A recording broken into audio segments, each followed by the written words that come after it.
एक बहुत बढ़िया रियल लाइफ स्टोरी है। सुनकर मजा आएगा। एंड तक देखना। तो 22 साल की एक लड़की 1927, बहुत पहले की बात है। 22 साल की एक लड़की बर्लिन जाती है पीएचडी करने के लिए। वहाँ उनके टॉपिक का जो मेंटोर था, सम फिशर करके, तो वो बहुत ही रेसिज्म में बिलीव करने वाला था। वो ये बिलीव करता था कि वाइट यूरोपियंस जो होते हैं वो बाकी कलर के जो लोग होते हैं, चाहे अफ्रीकन हो या कोई भी और जो कि वाइट यूरोपियन नहीं है, उनसे जेनेटिकली जेनेटिकली बहुत इंटेलेक्चुअल होते हैं। बहुत उनमें रीजनिंग, क्रिटिकल थिंकिंग, ये सब करने की क्षमता बाय बर्थ जेनेटिकली उनमें बहुत ज़्यादा होते हैं। उनका जो ब्रेन है, ब्रेन स्ट्रक्चर है, वो बहुत डेवलप होता है कंपेरेटिव टू अदर रेस। इस चीज में उनका घोर बिलीफ था। किसी भी तरह करके इसको साइंटिफिकली प्रूव करके पेश कर दिया जाए। और तब के टाइम वहां पर माहौल भी ऐसा था कि लोगों में भी ये जो विश्वास था कि वाइट यूरोपियंस वो जेनेटिकली, उनका जो स्कल है या ब्रेन है वो बहुत डेवलप होता है बाकी लोगों से, वो तेजी से ये विश्वास बढ़ रहा था। ये 22 साल की लड़की जो जब उनके अंडर पीएचडी करने गई, बोला कि तुम इस टॉपिक, स्कल साइज, ब्रेन बहुत बढ़िया रहता है, उन पे रिसर्च करो और रिसर्च करके इसको एस्टेब्लिश करो। वो मेंटोर भी विश्वास करते थे कि जो स्कल साइज है वो थोड़ा सा यूरोपियन में अनइवन है। अनइवन का मतलब आड़ा टेढ़ा थोड़ा सा। और ये एक बेनिफिट है उनको लगता था। क्यों? क्योंकि आड़ा टेढ़ा होने की वजह से जो राइट फ्रंटल लोब है वो, उसको थोड़ा सा एक्स्ट्रा जगह मिल जाता था, और इसीलिए यूरोपियंस को उन्होंने ज़्यादा इंटेलिजेंट और सिविलाइज्ड मानना शुरू कर दिया। अब जब 149 स्कल को लेकर वो रिसर्च करने लगी, तो रिसर्च में जो पाया वो कुछ अलग ही था। वो पाया कि ये जो स्कल साइज है, पहली बात तो कहा गया कि स्कल साइज का अनइवन होना ये या इवन होना एक बहुत ही रैंडम चीज था। यानी कि एक ही जियोग्राफी में रहने वाले कुछ लोगों का देखा गया कि स्कल साइज अनइवन और इवन दोनों था। डिफरेंट जियोग्राफी में रहने वाले लोगों की देखा गया कि स्कल साइज अनइवन और इवन दोनों था।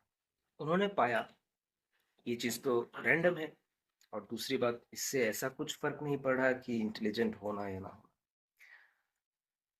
तो यहाँ से चीजें इंटरेस्टिंग होने लगी।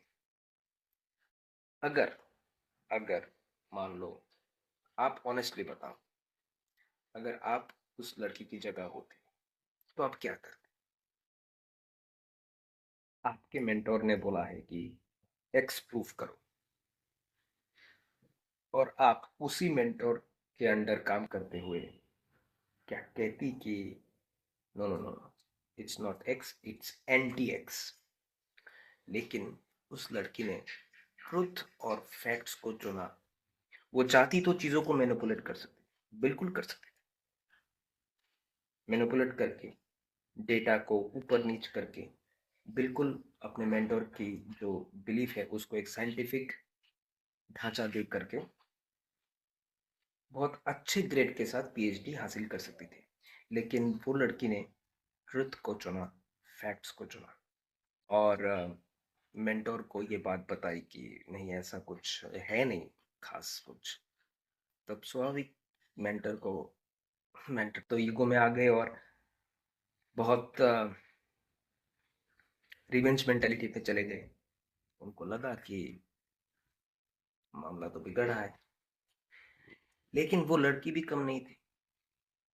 वो ऐसे मेथड से, ऐसे मेथोडोलॉजी से इस चीज को एस्टेब्लिश, इतनी अच्छे तरीके से प्रिसाइजली इस चीज को एस्टेब्लिश करी, चाहकर भी इस चीज को कोई भी, ना अदर साइंटिस्ट और ना ही वो मेंटर, कोई भी इस चीज को मैनिपुलेट या चेंज कर ही नहीं पाए या डिनाई कर ही नहीं पाए। और ये एक ऐसी लौती स्टडी थी उस टाइम पे जिसने प्रूफ करा कि कल साइज का इवन या अनइवन होने से इंटेलिजेंस का, इंटेलेक्चुअल होने का कोई रिलेशन खास उतना है नहीं। और दूसरी बात, ऐसा नहीं कि वाइट यूरोपियंस बाकी जियोग्राफी के लोगों से जेनेटिकली ब्रेन उनका बहुत ज़्यादा कुछ डिफरेंट या अच्छा है, ऐसा कुछ भी नहीं है।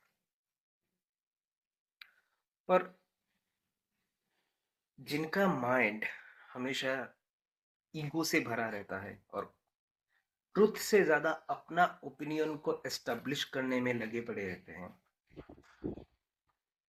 स्वाभाविक तौर पे उनको तो मिर्ची लगी होगी।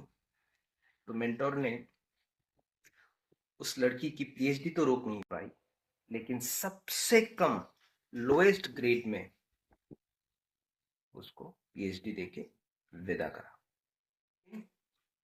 भले ही पीएचडी लोएस्ट ग्रेड में कंप्लीट करा हो, वो लड़की ने ट्रुथ और फैक्ट का साथ चुना और ठसक से पीएचडी कंप्लीट करके वहां से लौट कर आ गई इंडिया। और इंडिया में आके वो बनी इंडिया की पहली फीमेल एंथ्रोपोलॉजिस्ट। उन्होंने एक